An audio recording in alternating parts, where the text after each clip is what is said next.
tanto, este ejemplo va a estar relacionado con lo que hemos descrito la clase de ayer, con el ejemplo inicial. Dice lo siguiente. Ejemplo 2. Una partícula de carga Q y masa M penetra en un campo magnético B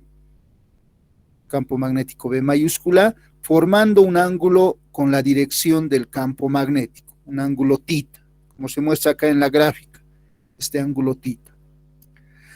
Y dice, si describe una trayectoria helicoidal, ¿qué distancia paralela al campo recorre al dar una vuelta? Entonces hay que calcular la ecuación para determinar la distancia paralela al campo. Para la trayectoria helicoidal, generalmente esa distancia se conoce como distancia de paso. Entonces hay que calcular esa distancia. Como nosotros hemos descrito el día de ayer, si el campo magnético y el vector velocidad con la cual se mueve la partícula de carga Q forman un ángulo intermedio entre 0 y 90 grados, la trayectoria descrita va a ser una trayectoria helicoidal, debido a la fuerza magnética que se va a ejercer sobre esta partícula. Entonces, con esa información previa, ya sabemos que la trayectoria va a ser helicoidal. Ahora hay que calcular la distancia que va a recorrer paralela al campo al dar una vuelta en esa trayectoria helicoidal. Entonces, lo primero que podemos hacer es descomponer, como hemos realizado la clase de ayer, descomponer el campo magnético, el vector velocidad en una componente paralela a las líneas de campo magnético y otra perpendicular. Entonces, en la solución, vamos a considerar primero este vector y ese otro vector. Al componente paralelo al de las líneas de campo magnético le vamos a denominar velocidad en X, vector, ¿no? Y esta va a ser velocidad en Y, vector también. Entonces, realizaríamos el análisis para el movimiento circular, para BY, y para el movimiento rectilíneo, para BX, ¿no? Y la composición de ambos movimientos, ayer hemos observado que va a generar un movimiento helicoidal, ¿no? La trayectoria que va a seguir aproximadamente sería esta, ¿no?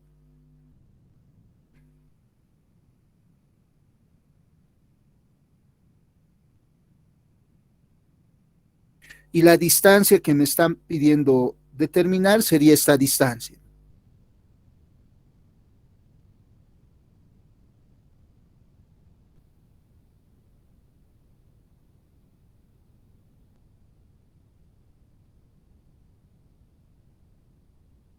A la cual le vamos a denominar XP. Entonces hay que calcular esa distancia de paso que se recorre al dar una vuelta, ¿no? Esa sería esa distancia XP. El objeto de estudio ahora es XP. Entonces vamos a decir, vamos a analizar primero el movimiento circular, luego el movimiento rectilíneo. Por lo tanto, vamos a decir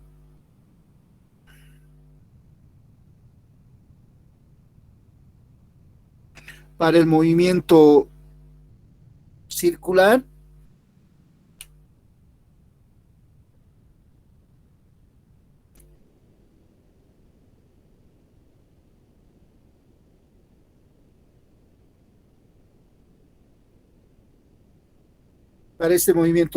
vamos a considerar la velocidad en Y.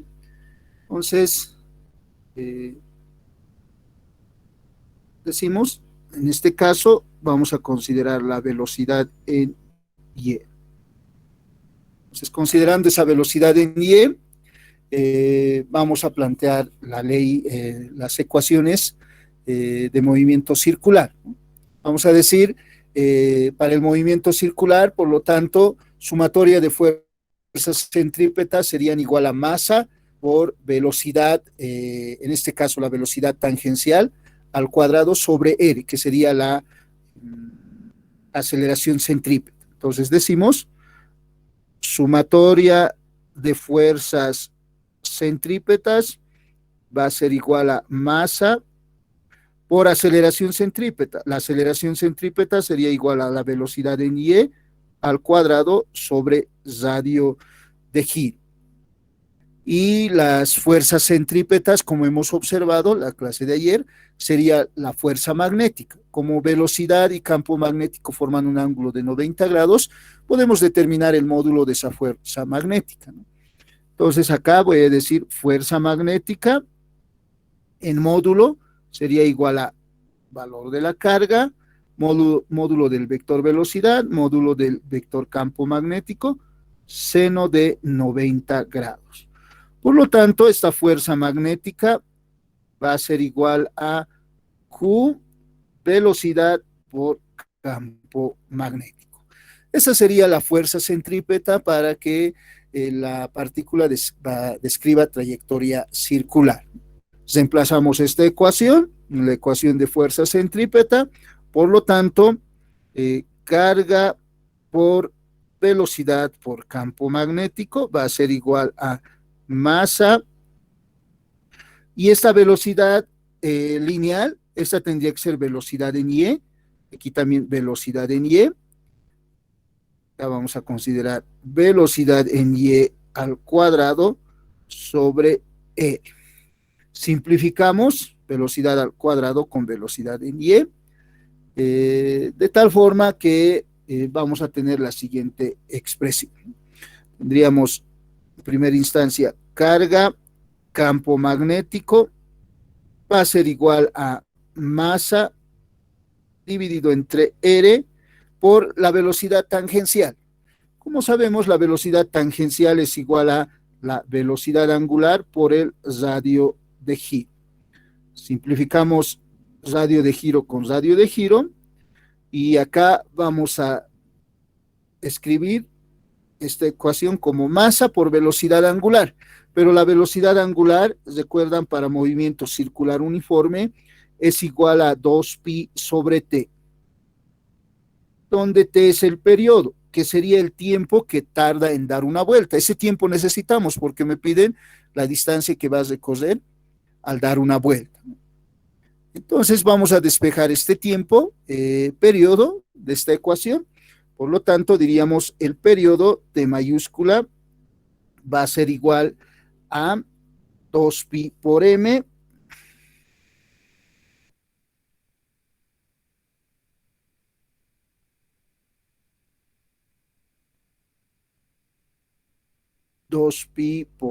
m dividido entre valor de la carga por el módulo del campo magnético. Ese sería el tiempo que va a demorar en dar una vuelta. Una vez que tenemos este tiempo, ya podemos realizar el análisis para el movimiento rectilíneo. En el movimiento rectilíneo vamos a utilizar las ecuaciones de movimiento rectilíneo, y por lo tanto diríamos acá, para el movimiento rectilíneo,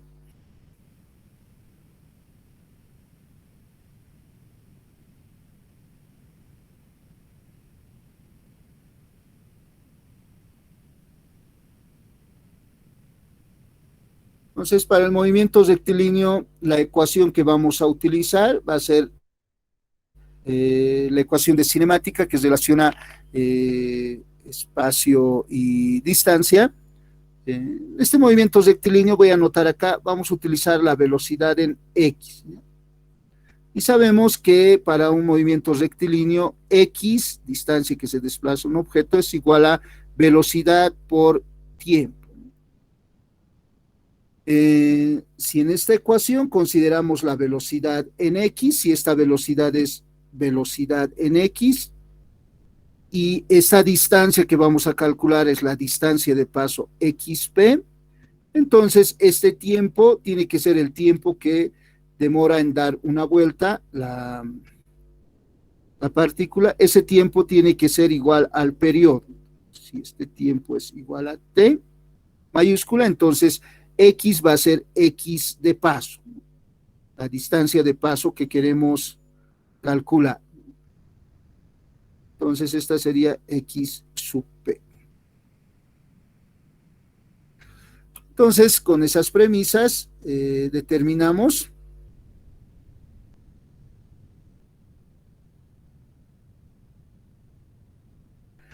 entonces decimos X sub P va a ser igual a velocidad en X.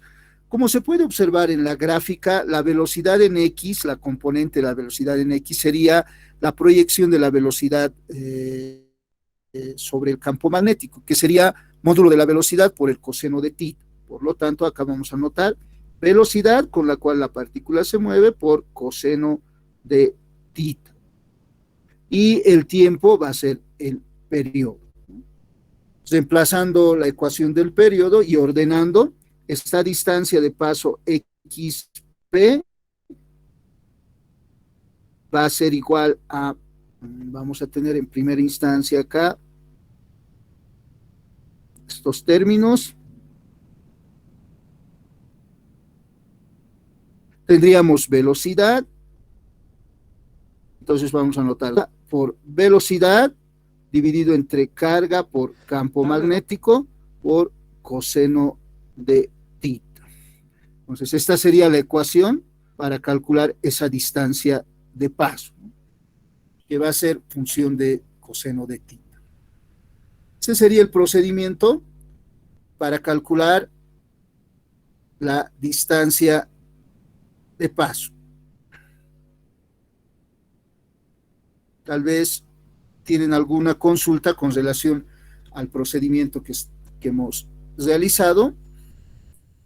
Tienen consultas, podemos aclarar.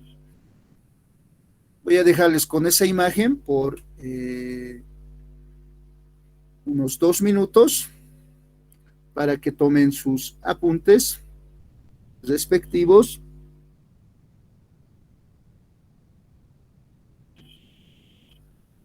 Pero si tienen alguna consulta, pueden realizar sus consultas en este momento. Ingeniero, buenas tardes. Buenas tardes. Disculpe una pregunta, ingeniero. ¿Podemos considerar este procedimiento, digamos, de una manera general para resolver estos ejercicios, o ejercicios de igual similitud? Esa es mi consulta, ingeniero. Sí. Algunas veces, este ejemplo, si revisan los exámenes pasados, en 2 exámenes pasados se ha formulado, ¿ya? Solo que algunas veces siempre los docentes introducen modificaciones, ¿no? La última vez que se consideró, el ángulo que se tomaba como referencia no era este ángulo, sino era este ángulo, alfa, ¿ya? Un ángulo que era perpendicular a las líneas de campo magnético. Entonces, en ese caso, la ecuación, si observan el solucionario, era en función de la función seno, ¿ya? Solo era la diferencia. Entonces, ustedes están observando el procedimiento, pueden utilizarlo, pero dependiendo de las variables iniciales que tengan en su problema, ustedes tienen que utilizar las ecuaciones correctas, ¿no? La componente de B en X, en este caso, ya sería función seno de alfa, ¿no? Esa era la única variante. Ahora, hay otro método de solución de este ejercicio, considerando el sistema de ejes coordenados y la ecuación general, que es un método más algebraico, donde vamos a obtener igual la misma solución, pero ya ahora considerando este producto vectorial como un producto vectorial de vectores con componentes sobre los ejes X, Y y Z. También se puede realizar ese procedimiento. Pero siempre buscamos la forma más sencilla, ¿no? La diferencia de ingeniería y una rama de ciencias puras, por ejemplo, los físicos, van a tratar de obtener una ecuación utilizando el álgebra vectorial como tal. Y pueden observar de textos de física, pero física de la carrera de física, una solución para este tipo de problemas, para la trayectoria helicoidal, una ecuación en función de los componentes, ¿no?, de cada uno de los vectores, de la velocidad y el campo magnético. O sea, ¿qué es lo que quiero decir? Acá, como podemos observar, hemos buscado la forma más sencilla, pero pueden plantearse la solución de que la velocidad tenga componente, así digamos, ¿no? Pueden darnos en el problema que velocidad tenga componente en X, en y en Z, ¿no? Y el campo magnético, de forma general, va a tener también componente en X, componente en y componente en J, en K, ¿no? Perdón. Entonces, este caso tienen que resolverlo determinando este producto vectorial, ¿no? Pero nosotros igual van a llegar a una solución como esta, ¿no?, para la distancia de paso. Esa sería la forma general, si su compañero hace referencia a esa forma general.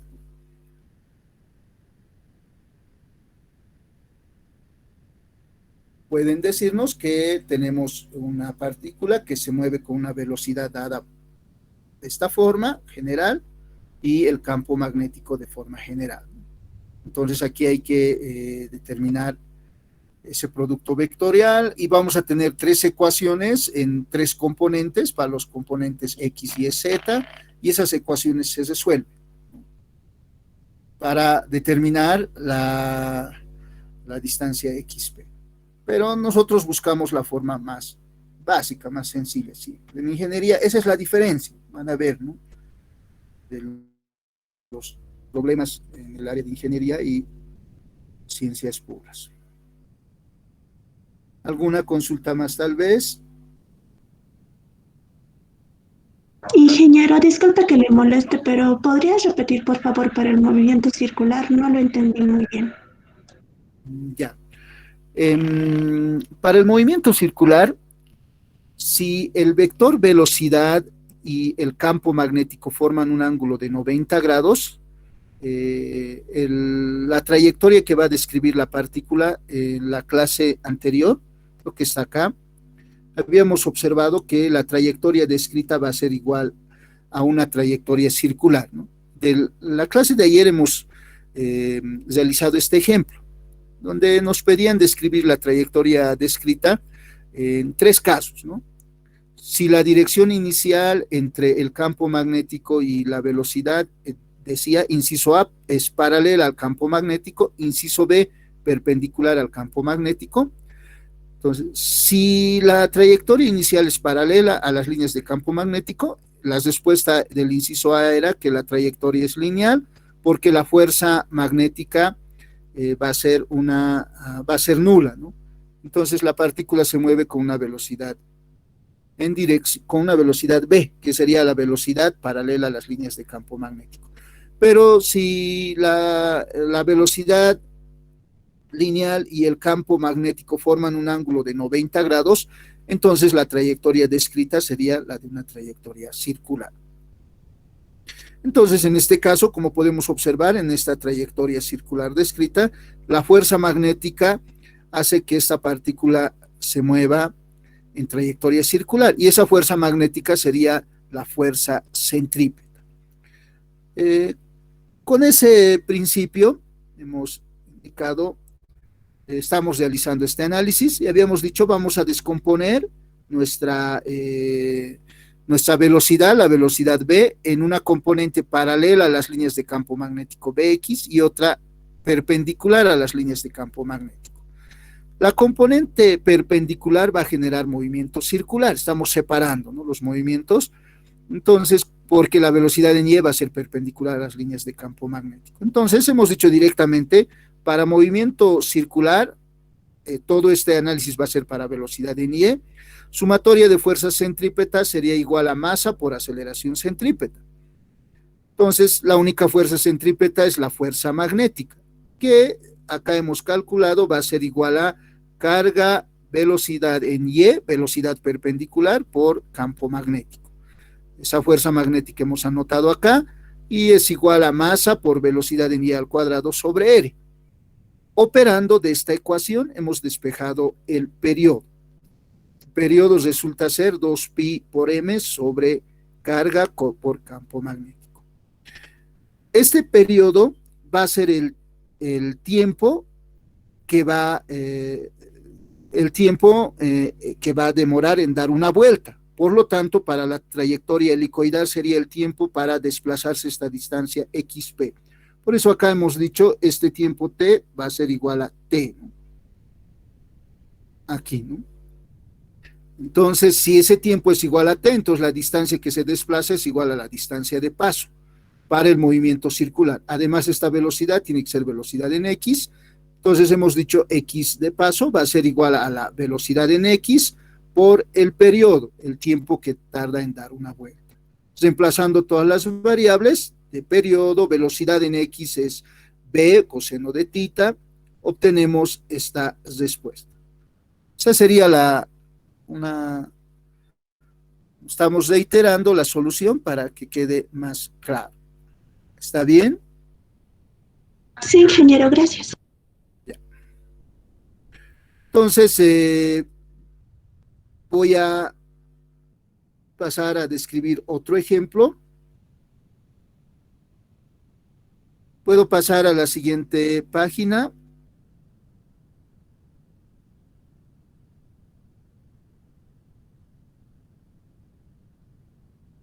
Inge. Sí, sí, sí, pues, Gracias. Entonces, ahora observaremos dos elementos.